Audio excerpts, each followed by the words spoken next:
Hi all. How are you guys doing? Good. I want to welcome you. Welcome to our HDM board members.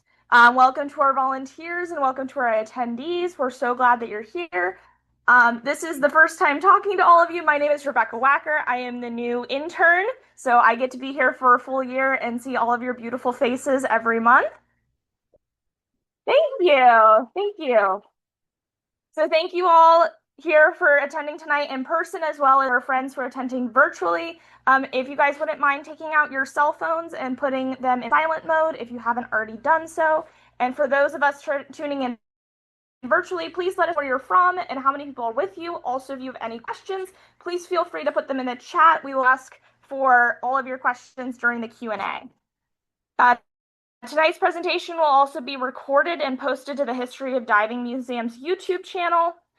Be sure to subscribe and share. Sponsors help support tonight's program so it'll be accessible and free to our community members and visitors.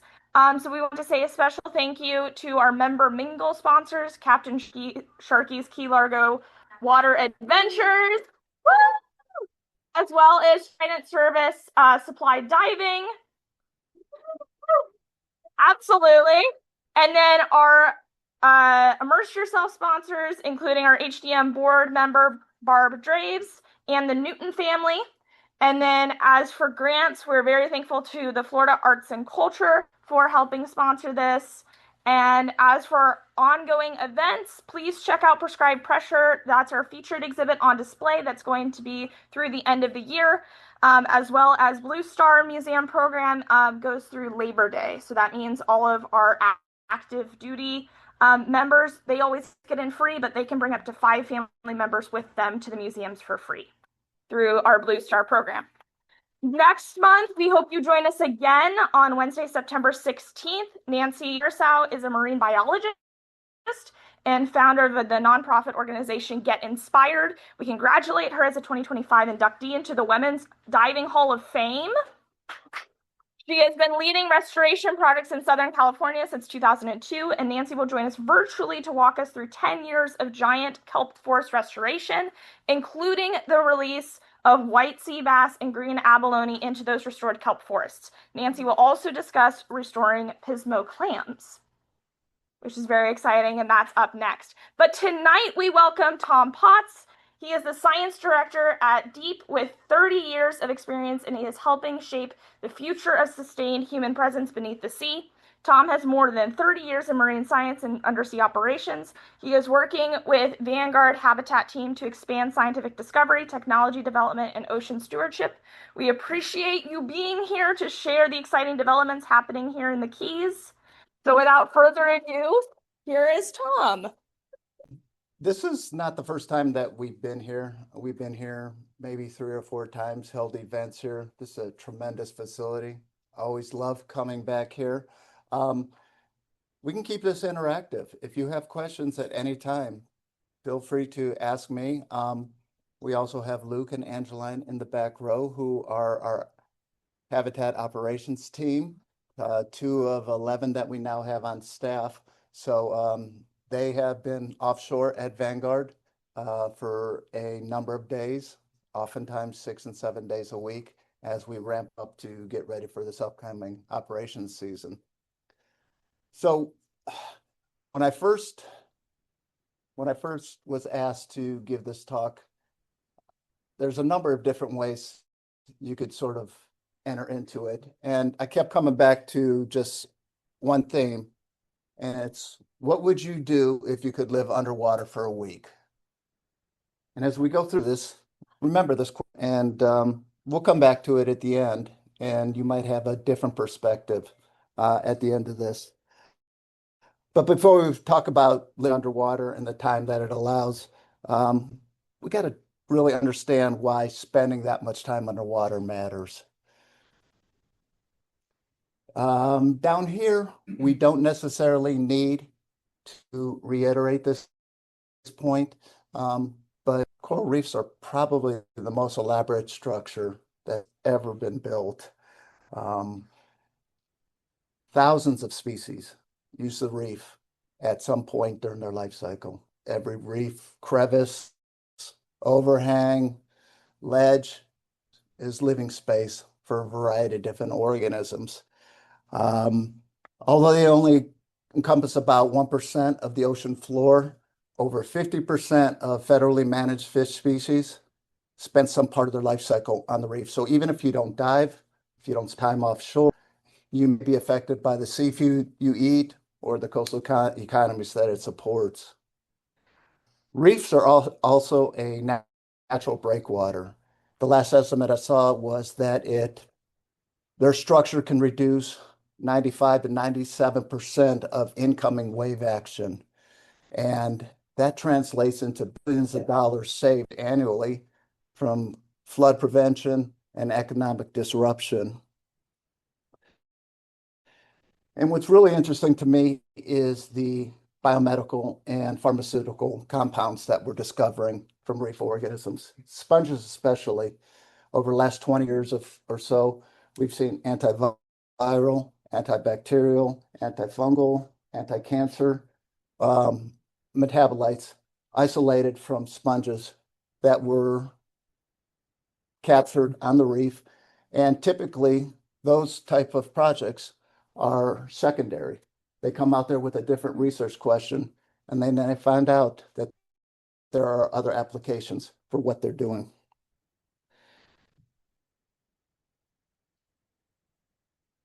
So when we lose reef, we lose more than just scenery, right?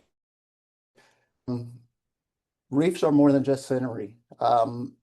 Reef are the infrastructure that allow coastal development to happen, coastal living to happen. And I think we do ourselves a disservice by not giving reefs the same consideration we give roads, ports, and ports as natural breakwaters. But when we lose reefs, we lose thousands of years of biological construction between parents and juveniles, predator and prey, water flow and food, and even people in place. I think most of us know that staghorn and elkhorn down here are functionally extinct, which means they cannot function in the ecosystem as they were intended.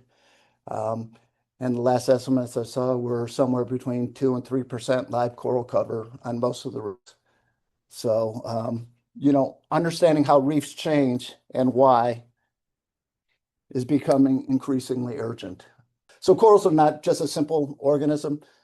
It's a complex system involving microscopic algae, bacteria, viruses, thousands of organisms. And reef health is impacted by a host of factors, all working together to ensure that the reef is healthy and sustainable.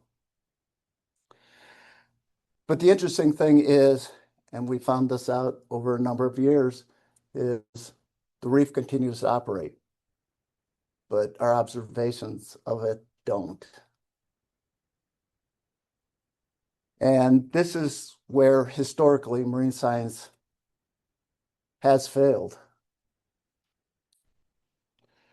Most underwater systems operate continuously, maybe an hour a day over a 24-hour cycle, 10, 12, 14 days over a year.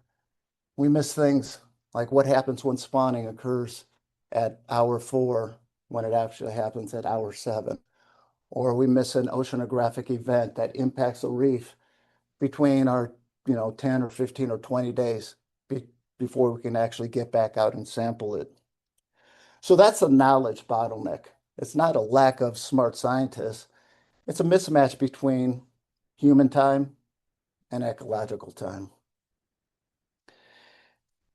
And the reason that this observation window is so small, it's not a knock against the science itself, but it's everything that happens around the science. Anybody who spent any time offshore knows that a day offshore is essentially a logistical sandwich, right? So for a marine scientist, you can actually arrive at the lab at 6 in the morning. You'll spend 1, 2, 3 hours prepping samples, loading cameras, loading dive gear, reviewing dive plans, making last minute adjustments. And then you got the transit out to the reef. Depending on how close it could be. You could be 20 minutes away, you could be an hour away. And then once you finally get on site, you now have the whole suiting up process, relabeling samples, any last minute adjustments, and then you finally descend. And as soon as you descend, that clock is ticking, right? So you hit the bottom, you may have to locate a coral head, lay out a transect line, unpack your gear, and before you know it, the majority of that dive time has already passed you by. And then at the end of that dive, the whole process is reversed, right? You gather up your gear, your supplies, gather any last minute samples, and then you make your ascent through the water column where you board the boat to do your surface interval. On the boat, it's not 1 or 2 hours of sitting by plotting data, fixing cameras, prepping for your next dive, which may never happen. Weather conditions become unfavorable, currents pick up, cameras fail. So then dealt with, all right, maybe you only got one dive in today. And then you still have to make that transit back home, unload the gear, process whatever samples you had, and prep for the next day. That's what I think leads to the real limitation in marine science. It's not getting to the reef. We prove that we can get to the reef.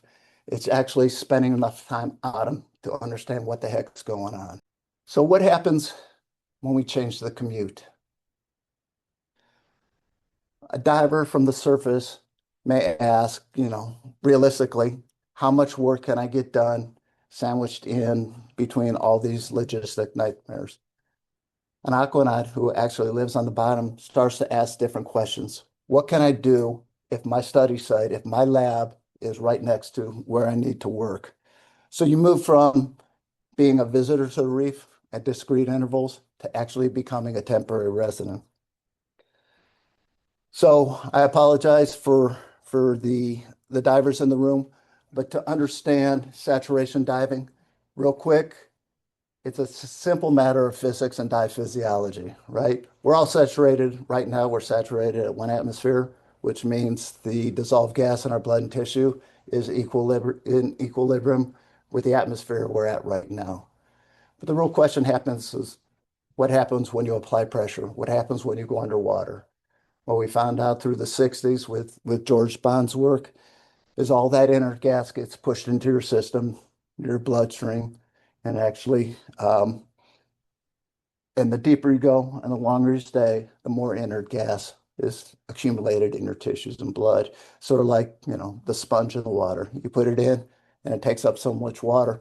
But the great thing is, if you remain at a constant depth, you're saturated just like that sponge. You can't accumulate any more of that inert gas.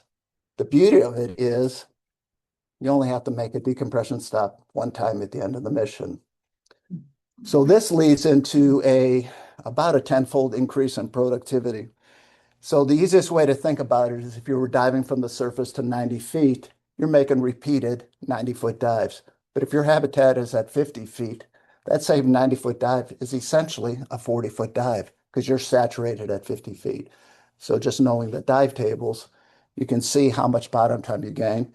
And diving from the surface on air or nitrox, depending on your surface interval, you may get somewhere between an hour and a half if you're lucky, down to 99 feet. But in saturation, we can increase that bottom time to just about 9 hours. So think about the immense productivity you can have when you increase it tenfold. So, it's not just theory. We already know that scientists can do what they can do when we give them access to that time. Aquarius, right up the road at Conch Reef, has proven time and time again that science productivity increases when you give the scientists time. It's run over about 150 missions, hundreds of peer-reviewed publications, introduced novel sensors, really, really perfected some of the protocols that we use in saturation diving. And it was interesting for me, this really came to light in the early 90s. We did a project that looked at water movement on coral feeding and prey behavior, etc. So you had the scientists who put out these crude seawater pumps that could collect zooplankton, put them, take those samples, and then inject them into a coral chamber where they had a coral head. You can now regulate the water flow over that coral, also regulate how much prey that coral could consume.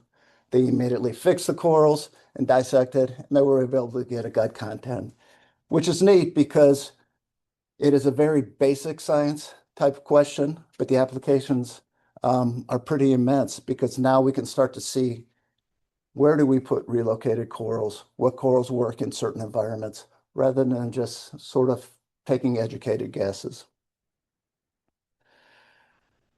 So if this model already works, and we've already proven that it works, and we do know it works, the next question is, what could we do with the added capacity and the technological advances that we have today? And that's where DEEP comes in. DEEP was created to answer. DEEP brings together design engineering, advanced manufacturing, marine operations, and human performance. All are under one umbrella to not just do saturation missions living underwater as one-offs or these isolated incidents, but to make living underwater a repeatable event. And the first ocean deployed expression of that idea is Vanguard.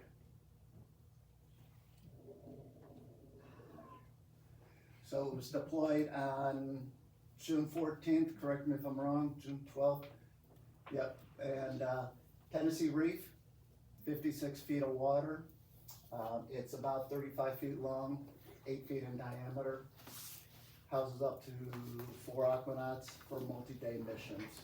It is DEEP's pilot subsea habitat. What you're looking at there are the emergency refuges. Should the atmosphere inside Vanguard become compromised, we have a place for the aquanauts to go before they come back to the surface and enter our surface chamber for decompression. Inside, it's wired. We can do live links, phone calls, watch Netflix. You enter in, it's just sort of like a bucket turned upside down. The water pressure, the air pressure keeps the water from entering into the wet porch. You step up inside into the dive center or the wet porch area, you move in through the entry lock, and then the main living facility. Is that you, Luke? No, that's Dennis.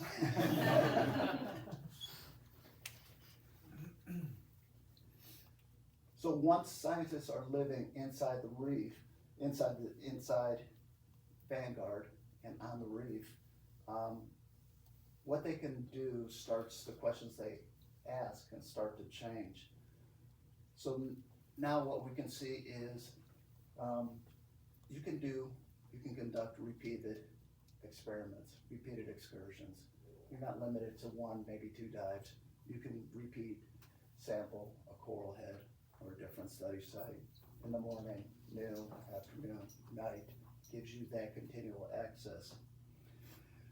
It also allows you to respond to events. Typically in the past, if you had a sensor that wasn't linked back to a habitat or to a surface buoy, you didn't find out there was this oceanographic anomaly until 2 weeks later when you went back to the lab, downloaded the data, matched it up with your visual census work, etc., and found out that we missed something that was happening. This allows us to see this information in real time streaming so we can address these events. The experiments also become adaptive, iterative in real time. When you have the opportunity to go out in the morning and find out that, this organism is not responding in a way you thought, or something is happening different, you can make those modifications on the fly. And by the time your second, third, and subsequent excursions, you've addressed those problems rather than being locked into something that's very static. And then finally, quality control improves. We can immediately fix cameras or resample sites that were faulty. But living underwater is simply not what makes Vanguard different than its predecessors. So Vanguard allows doesn't allow scientists just to ask the same questions. It allows them to ask questions that depend on continuity, timing, and response. So the earlier habitats proved residence, right? That's well known. What Vanguard will do is network that residence. So we turn a habitat from a place to live into part of a much larger ocean observing system. As we all know, sensors are becoming smaller, sampling with higher precision, data processing capabilities are vastly improved over the predecessors. We can have sensors out there that accumulate continual data on biological, chemical, oceanographic events and have that wired directly back to the habitat. We can also include eDNA sampling. So if you want to include that into your sampling protocol, we can actually see what organisms were living there in the past or outside of when a diver is actually visiting. Fixed cameras, way to add video and imagery to look at tissue condition and advancing disease. And then you incorporate things like autonomous underwater vehicles to explain the footprint. Aquanauts, if they're on umbilical, they have about a 300-foot range from around the habitat. This allows you to extend that to far greater lengths than you would just by having a diver. And these AUVs are highly capable. So now we can start taking 3D imagery to take a look at coral structure and how it's changing over time. And we now have machine-assisted learning, right? Way to analyze thousands, hundreds of thousands of videos and photographs, far more than a scientist or a lab could do in any reasonable amount of time. And then we also have this human-robot teaming interaction. Humans are excellent for adaptability and the ability to make judgment on the bottom. You add a robot with precision and accuracy and reliability, and you team them together, you really open up what you can address on the seafloor. And the great thing is, all these things are integrated into an ecosystem. And it's not just what you find on the ocean floor, it's the ability now to engage other scientists at other research labs. You can put this out worldwide and get input rather just than being in a silo during a research project. So raises an interesting question is, if we have all these instruments and all these machines, why do we still need humans? And I think it was Leonardo da Vinci that says there's no greater higher authority than the human eye, the ability to adjust on the bottom. So we can collect a bunch of data, but without any human understanding and scientific questions, doesn't make sense. So the human is core to everything we do. We can collect gigabytes of data, but if you don't have a question that it addresses, it's useless. We can have thousands and thousands of video and photographic samples, put it into the machine, and it could spit out something that is completely wrong if you don't have the human who can ground truth it and actually set up the model. So integrating this model is not something, we're waiting to test tomorrow. Vanguard's only been in the water for about 2 months now. And already we have a number of research projects that are underway. We're working with a group out of the University of Miami to take a look at invasive corals. We have the orange cup coral here in the Keys, has an affinity to attach to artificial structures. We're looking at ways to potentially mitigate the attachment. And again, it has broader applications. If we find out something works better than another, maybe that's something that we can move forward with as habitat support structures become more prevalent. We've already established a deep water coral nursery. As you all know, the water temperature is high right now, and it's only going to get higher. We are in this big El Nino event. Deep water corals nurseries offer this temporary refuge, so we do have about 100 corals out here. Eventually, we would like to expand that even more so we can bring in additional practitioners so they have a choice from taking their shallow water nursery corals to a land-based facility. Maybe they want to move them deeper and reduce some of the stress involved with actually relocating those corals. Sponge restoration work. We have a benthic monitoring program. We want to incorporate reef very soon to start a fish monitoring program. As you saw from the video, it was only a matter of a day or so before the fish were just packed onto Vanguard. And a really cool project that we're getting ready to start probably the end of next week is we're putting out a receiver to take a look at transient and resident shark populations with a partnership with the Bimini Shark Lab. So there's a gap in data in the Middle Keys. So we're hoping to fill that. So far, I've focused primarily on everything that's happening outside of Vanguard. But the ocean gives us another laboratory or another opportunity to look at other things. Extreme underwater operations reproduce a lot of the same challenges you find in human spaceflight, from isolation and confinement, EVA type excursions, team dynamics. It's not a ocean versus space type thing. It's more of how do we work to better understand how the human operates in extreme environments. And spaceflight's only one of the applications. More broadly, these environments let us study how people adapt and perform under stress. Human performance is influenced, can influence decision making, physiology, psychology, operational readiness. So, the common thread is how these human factors actually work within all the systems to better allow us to address extreme environment habitation. But Vanguard doesn't simply exist, as a deep asset. It operates in a much larger ecosystem, if you will.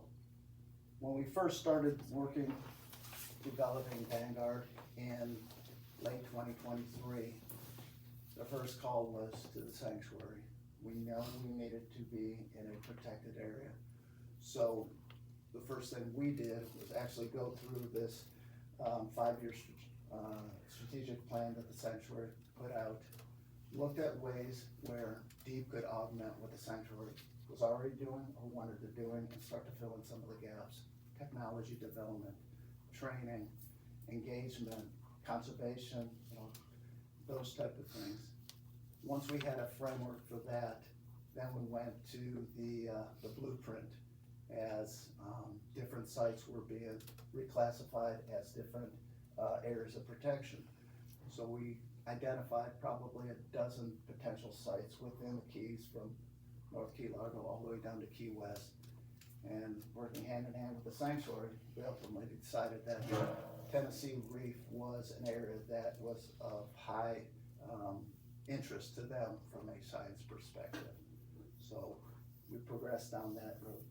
And then once we had those two things in place, we went back and looked at the other plans and started to really refine our research objectives. How do we engage, not just within the Keys, but what's broader in the Florida area, up through Miami, Fort Lauderdale, and even bigger. So people ask how we chose Vanguard. It was quite a lengthy process. From the shore side, it became even a little bit more of a challenge because, as you all know, places on the ocean side are pretty hard to find, and to find a place that was capable of supporting our research team. Being close to the research site, we went from about 90 potential options and narrowed it down to 1 or 2, and eventually we ended up on Cocoa Plum in Marathon. For me, the science is excellent and what we're doing is excellent. Vanguard is a private company. we do have to cover our costs. But one of the reasons that I came to Vanguard was the mission was much broader. Their vision was to actually improve the ocean as a whole. And that's what sort of hooked me. But as we all know, not everybody visits the reef, not everybody lives near the coast, not everybody is a diver. How do we engage the people who aren't physically on the water or scuba divers? So we have the ability to connect worldwide underwater, run live links, run K through 12 education programs where we can involve the community, not only in the Keys, but Florida and worldwide. And then for the divers and the people who want experiential type of opportunities, we're working through with the Blue Star Dive Operators Program and the Sanctuary to have a way for recreational divers to visit Vanguard at discrete times around our operation schedule, and to be able to put one of our staff members on their boats to make it an educational and not just a dive trip. We're also looking at, I was talking to this young lady, is starting up our internship program for high school and college age students as a way to give them hands-on experience that is not only valuable to us as another set of hands or a way to meet some discrete objectives, but gives them something in return to understand that maybe marine science is a worthy career to pursue, or maybe not. So once you start connecting people and instruments and habitats, the idea becomes much bigger than Vanguard itself. So Vanguard is just one node here at Tennessee Reef. Again, one of the main reasons that I chose to come to DEEP is the vision is much broader. We don't just want one habitat. We want a way to connect what we're doing to other habitats in the future, if not other observing platforms, institutions, scientists, etc. You know, one habitat changes a mission. You know, an integrated network actually changes the way we can address some of the bigger issues that we're faced with today. So, brings me back to my initial question. Knowing what you know now, what would you do if you could live underwater for a week? What would you build? What would you study? What would you understand? So, you know, as we talk to students, we always say, don't imagine it, actually be part of it.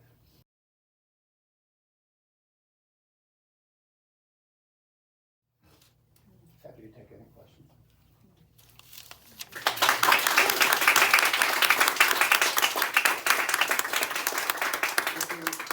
If you're interested, that's our shore facility in Marathon.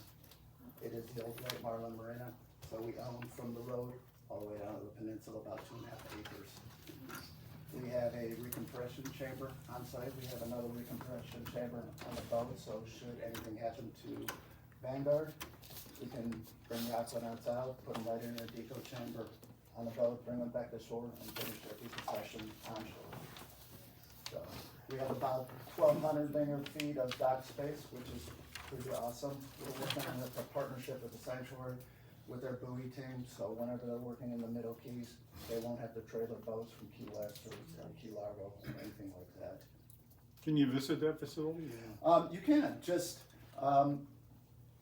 we are offshore a lot, so we don't have a receptionist or a site manager, but if you're more than happy, we take people on one-offs all the time. If we're there, we're more than happy. I mean, you got a call or you just show up, or? So if you want, drop me an email. Yep. So we did an open house about 2 weeks ago. It was kind of limited to about 100 people, primarily in the research community, as a way to get the word out.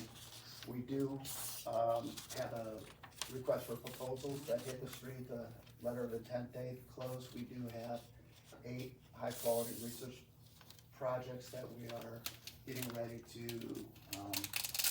undergo a peer review to select 3 or 4 of those projects. That money came from the state of Florida. The nice thing about that whole process is, out of the entire amount, I think about 60,000 was kept aside for administrative, and the rest is going right back out to the Florida institutions. So, it's, Could you describe the upcoming missions? yes, so our first mission is, I can't share the sponsor yet because it's not public, but it is, the first mission is a science demonstration mission. One of the objectives is to expand the coral nursery. So we do have a rudimentary structure in there that has the corals working with SOAR. So we will actually expand that to increase it about 3 times the size. That biggest limitation is bottom time. Even at 60 feet, being able to drill and set all these things up is time consuming. We'll also be looking at some of the space analogs objective, how much space is inside Vanguard, what kind of power capabilities are required for this human space flight type event. The second mission is, again, I can't reveal the sponsor just yet, but it is an extension of the first. It actually brings in 2 scientists, one from the Middle East and another one from California, and it'll be primarily a coral restoration type event. And then in November, December, we will choose from those academic institutions in Florida and start running their projects. We have one awesome biogeochemistry proposal that we're expecting. Since Marathon, since Long Key, we have that huge expanse of not continuous land. We get a huge amount of bay water that comes over. Huge interest because it's a little bit different than what you find in northern Keys and southern Keys. So to be able to address that.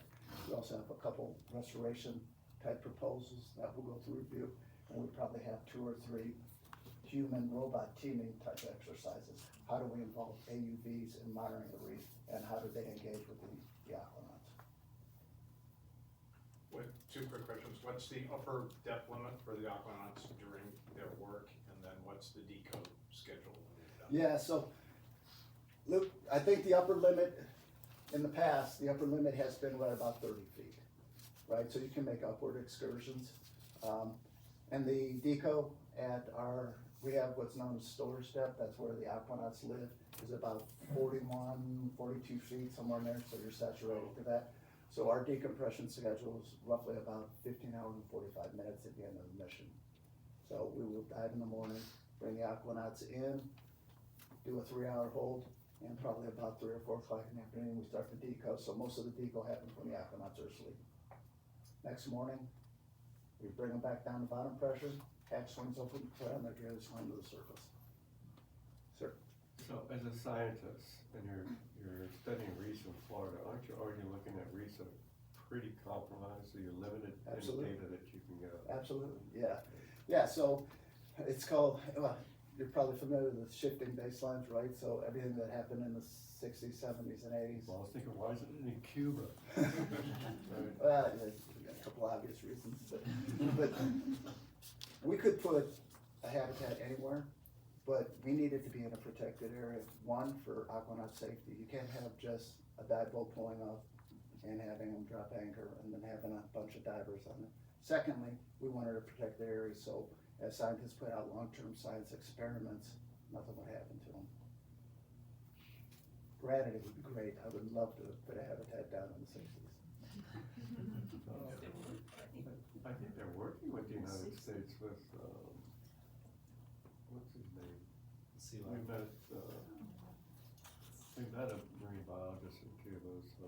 Yeah. I'm surprised that. You know, I know the United States is working with them down there. When I was actually part of when Aquarius came over for some sacro, we went through this whole exercise.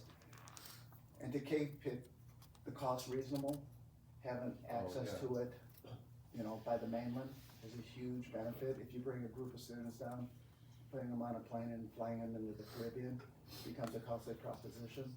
This is a way we can sort of minimize some of those costs.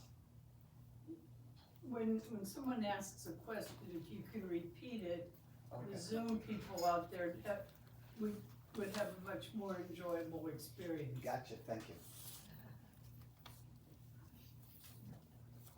All right, yes.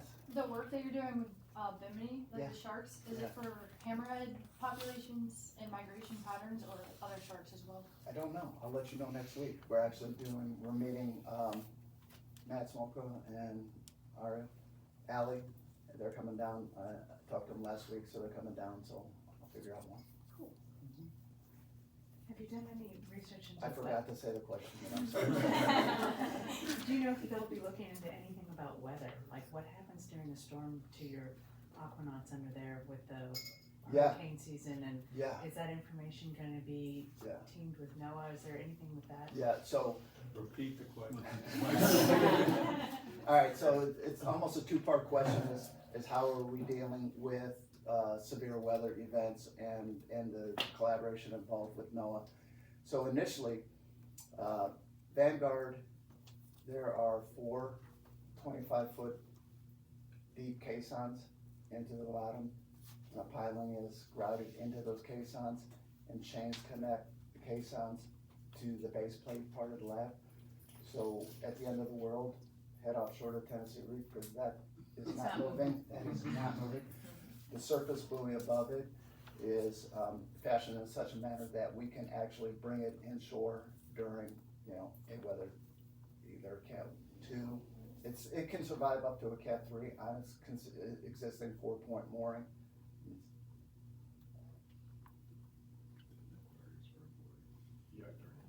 So there it is from the surface, so, but it's shaped like a pill shape, so we can actually tow it inshore and actually store it inshore. For people who were around when Irma hit and the LSB ended up under, Channel 2? yeah, Yeah. wedged under, Yeah. right, exactly, so, lessons learned. What did that do to the bottom? Was that like chain breaking off? Or did that just like drag across and hurt? Yeah, it so as it went away? Or the what? interesting thing is the moorings that kept it, it's a pendant line, so they come up and then connect. So they severed above the bottom, so the bottom, No, and it everything just- laid down. Now yeah. they just stripped it off. Is it about 40 feet deep? Is it?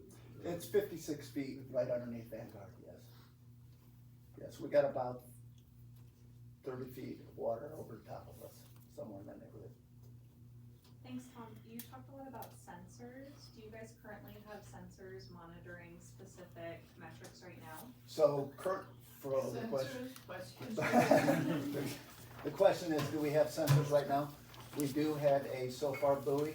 We are just waiting for the permit to come through. We will put that SOFAR buoy out. It'll be incorporated into the Mission Iconics Reef website, so you will have access to sea surface temperature, midwater temperature, currents, salinity at Tennessee Reef.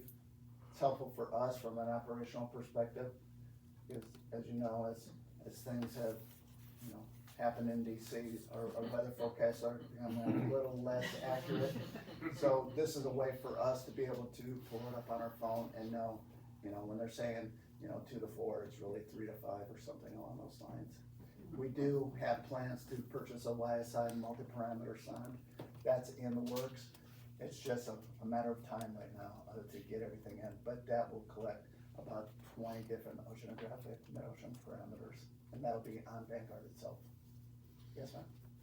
Can you give an example of what the robots are doing with the Aquanauts now? Yeah. I just saw this little robot floating. So the question is, human-robot teaming interactions.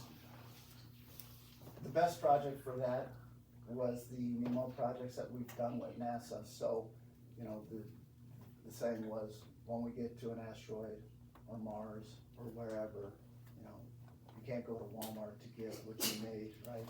So to put a aquanaut or an astronaut in an environment where they have to function completely independently, when we have the technology to be able to augment what they're doing. The nice thing about what we could do with the robot is we can have somebody in Iowa, at the University of Iowa, actually work with an operator and tell them, collect this sample, repair this equipment, X, Y, Z, so you don't actually need a professional on the bottom to correct the, recalibrate a sensor. You can work through that robot. They're also great at bringing you tools. right? You're away from site. There's a way to bring site and send samples back without actually having to physically leave the site. Sir? So how long are your aquanauts actually staying down there at a time? Yeah, so A initially. day, days? Yeah, so initially, we're looking at 5-day missions, but there's, you know, saturation. We can stay as long as As long as the everything human, come down there. as long as the humans can, right, so, you know, we typically found at Aquarius, the sweet spot was 10 days, and everybody says, how do you come to 10 days? You know, the Navy, NASA stay for 20, 30 days at a time. And I got What we follow-up. found out is academics, productivity starts to dip at about 10 days. Right. They get Get tired. overboard, yeah. Yeah, scrapes, cuts, bruises, etc. At about 10 days, you're sort of having to push them out the door to get them to do their work. So we knew that was sort of like returning, diminished returns on Right. investment at that point. Sir? How do you process waste, human waste from, you know, after a mission? Yeah, so how do we process human waste? So it's actually stored on board, and we would pump it to a vessel, bring it back to shore, and do waste disposal that way.